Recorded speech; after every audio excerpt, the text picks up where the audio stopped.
म्हणजे यांचं म्हणणं आहे की लोकशाहीबद्दलच बोलू नका आणि दोन चार टुकार लोकांनी व्हिडिओ सुद्धा केलेला आहे भारतीय जनता पक्ष की रामाचं नाव घ्यायचं नाही, पंतप्रधान नरेंद्र मोदींचं नाव घ्यायचं नाही. रामाची काय खरेदी केलेली आहे तुम्ही?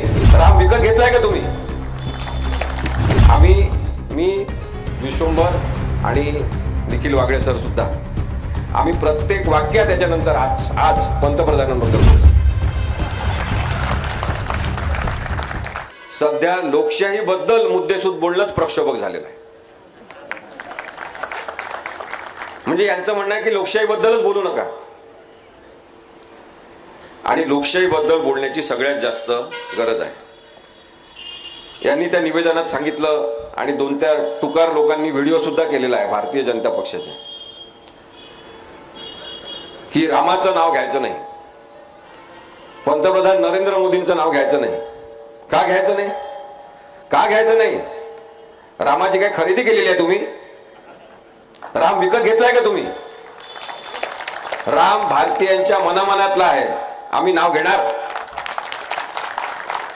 आणि लोकशाही पद्धतीने निवडून आलेले पंतप्रधान जोपर्यंत त्या पदावर बसलेले आहेत आम्ही त्या व्यक्तीबद्दल सुद्धा बोलणार. पंतप्रधान तुमच्या मालकीचे आहेत का?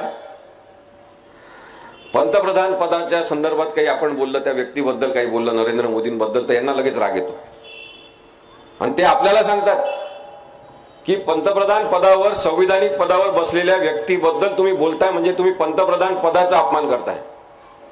मी आपल्याला पुन्हा एकदा कायदेशीर दृष्टिकोनातून सुद्धा सांगतो, पंतप्रधान पदावर बसलेल्या व्यक्तीच्या प्रवृत्तीचं आणि त्याच्या कामाचं विश्लेषण करणं म्हणजे त्या व्यक्तीच्या पदाचा अपमान नाही, त्या व्यक्तीचं ते विश्लेषण आहे.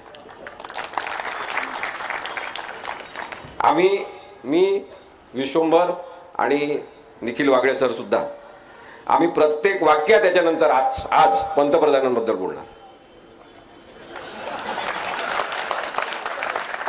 तुमचे जर इथे चेले चपाटे तुम्ही पाठवलेले असतील ऐकायला, व्हिडिओ शूटिंग करायला करा, व्हिडिओ शूटिंग करा, ऐका आणि तुमच्या आईबापांना जाऊन सांगा आम्ही पंतप्रधानांबद्दल बोलणार. आमचे पण ते पंतप्रधान आहेत. लोकशाहीनुसार जेव्हा एखादा पंतप्रधान म्हणून कोणी निवडून येतो तेव्हा तो संपूर्ण देशाचा पंतप्रधान असतो आणि म्हणून नरेंद्र मोदी यांच्याबद्दल आम्ही बोलणार. आमचं नरेंद्र मोदींशी काही भांडण नाही, आमचं अमित शहांशी काही भांडण नाही. आमचं भांडण आहे की या चुकीच्या प्रवृत्ती आहेत. आमचं म्हणणं आहे की लोकशाही पायदळी तुडून ज्या पद्धतीने निर्णय घेतात ती प्रक्रिया बेकायदेशीर आहे. ते अनेकदा शासकीय यंत्रणांचा, पोलिसांसकट सगळ्या यंत्रणांचा ते गैरवापर करतात म्हणून आम्ही त्यांच्याबद्दल बोलतो, आम्ही त्यांच्या कामाचं विश्लेषण करतो.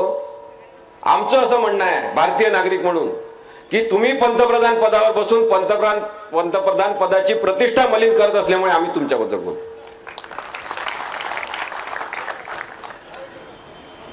कुणाला काही याच्याबद्दल केस करायची असेल तर माझं म्हणणं आहे की मी बोलत असेल तर माझ्यावर केस करा, आयोजकांवर कोणी केस करू नका. भाजपचे कार्यकर्ते असतील त्यांना सांगा आम्ही आमच्या म्हणण्याची जबाबदारी घेऊ शकतो, पण तुम्ही तुमच्या कुत्सित बुद्धीने आणि सडलेल्या बुद्धीने तुम्ही काही पण त्याचा अर्थ काढाल त्याची जबाबदारी आमची नाही आहे. आम्ही कोणाचाही अपमान करत नाही.